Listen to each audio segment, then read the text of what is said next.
ఉపాధ్యాయ మిత్రులందరికీ నమస్కారం అండి. ఇప్పుడు ఎల్ఈపి మోడల్లో లెసన్ ప్లాన్ మనం రాయటం చూద్దాము. ఈ ఎల్ఈపి మోడల్లో 6th, 7th and 8th classes వారికి ఎల్ఈపి మోడల్లోనే రాయవలసి ఉంటుంది లెసన్ ప్లాన్ అనేది.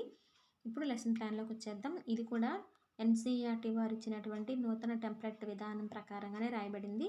Name of the teacher, name of the school, class, subject, number of teaching periods, number of practice periods, number of total periods 14. ఇక్కడ teaching periods 7 వచ్చినాయి కాబట్టి practice periods కూడా 7 వస్తాయి.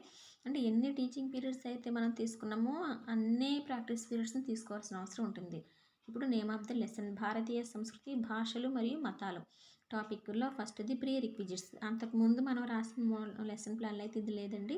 ఈ LEP మోడల్లో మాత్రమే ప్రీ రిక్విజిట్స్ అనేది వస్తుంది. ముందస్తు అవసరాలు, మనం ముందస్తు ఏమేమి అవసరాలు ఉన్నాయి అనేదాన్ని తీసుకుంటాం. దీంట్లో నెంబర్ ఆఫ్ పీరియడ్స్ రిక్వైర్డ్లో టీచింగ్ పీరియడ్స్ 1, ప్రాక్టీస్ పీరియడ్ కూడా 1 తీసుకోవడం జరుగుతుంది. ఇక్కడ టైంలోనేమో ఫ్రమ్ టు వేసుకోవడం జరుగుతుంది. నెక్స్ట్ సమ్మరీ లేదా ఎనీ స్పెసిఫిక్ ఇన్ఫర్మేషన్లో ప్రీ రిక్విజిట్స్కి సంబంధించి సమ్మరీ ఏం రాస్తామంటే ఈ లెసన్కి సంబంధించి టెక్స్ట్ బుక్ వెనుకున్నటువంటి కీలక పదాలు మనం దీంట్లో రాయటం జరుగుతుంది. నెక్స్ట్ టాపిక్లో సంస్కృతి, భావన, భారతీయ సంస్కృతి, భాష. దీంట్లో మనం ఈ లెసన్లో సంబంధించి అంటే ఈ లెసన్కి సంబంధించి టెక్స్ట్ బుక్లోనే సైడ్ హెడింగ్స్ ఉన్నాయి. ఈ సైడ్ హెడింగ్స్ని మనం టాపిక్లో తీసుకోవడం జరుగుతుంది. నేనైతే టీచింగ్ పీరియడ్స్ తీసుకుంటామో అన్ని టీచింగ్ పీరియడ్స్కి మనం వాటిని సమానంగా షేర్ చేసుకోవడం జరుగుతుంది అన్నమాట. ఇక్కడ నెంబర్ ఆఫ్ పీరియడ్స్ రిక్వైర్డ్ 2 నేమో teaching periods, next 2 practice periods. ఇక్కడ సమ్మరీలో తెలిసిందే కదా, ఇక్కడ ఏమైతే రాస్తామో టాపిక్స్, సబ్ టాపిక్, ఈ సబ్ టాపిక్కి సంబంధించిన సమాచారాన్ని మనం చిన్నది చేసుకుని ఇక్కడ మనం రాసుకోవడం జరుగుతుంది.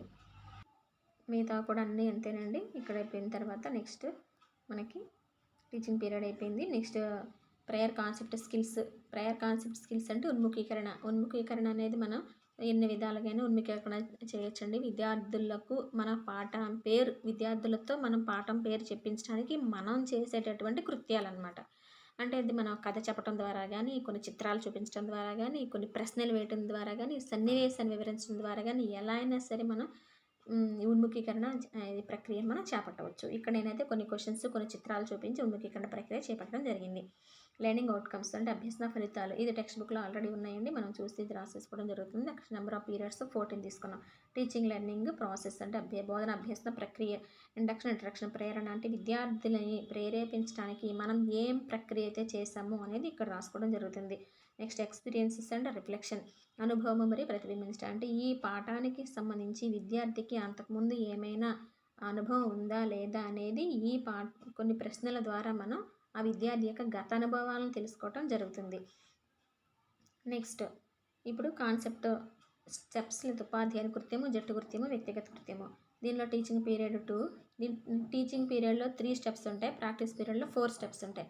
టీచింగ్ పీరియడ్లో 3 స్టెప్స్ వచ్చి రీడింగ్ యాక్టివిటీస్, కాన్సెప్చువల్ అండర్స్టాండింగ్, ఈ 3 ఉన్నాయి ఈ టీచింగ్ పీరియడ్లో వస్తాయి అన్నమాట. టీచింగ్ పీరియడ్ రీడింగ్ యాక్టివిటీస్లోనేమో పాఠాన్ని విద్యార్థుల కొరకు బిగ్గరగా చదివి కీలక పదాలను బోర్డు మీద రాయటం ఉపాధ్యాయుని కృత్యం. ఇంకా జట్టు కృత్యం ఏంటి, గ్రూపులుగా మౌన పఠనం చేస్తారు, కీలక పదాలను గుర్తిస్తారు. వ్యక్తిగత కృత్యంకి వచ్చేసి కీలక పదాల మీద దృష్టి పెట్టి చదువుతారు విద్యార్థులు. Next conceptual understanding. దీంట్లోనేమో విద్యార్థులను ఓపెనింగ్ ఎండెడ్ క్వశ్చన్స్ అడగటం, ఆకర్షణీయంగా చర్చ జరగడం ద్వారా పాఠాన్ని వివరించడం జరుగుతుంది. సమూహాల్లో చదివి ప్రశ్నలకు సమాధానాలను కనుగొని తరగతిలో ప్రదర్శిస్తారు జట్టు కృత్యంలో.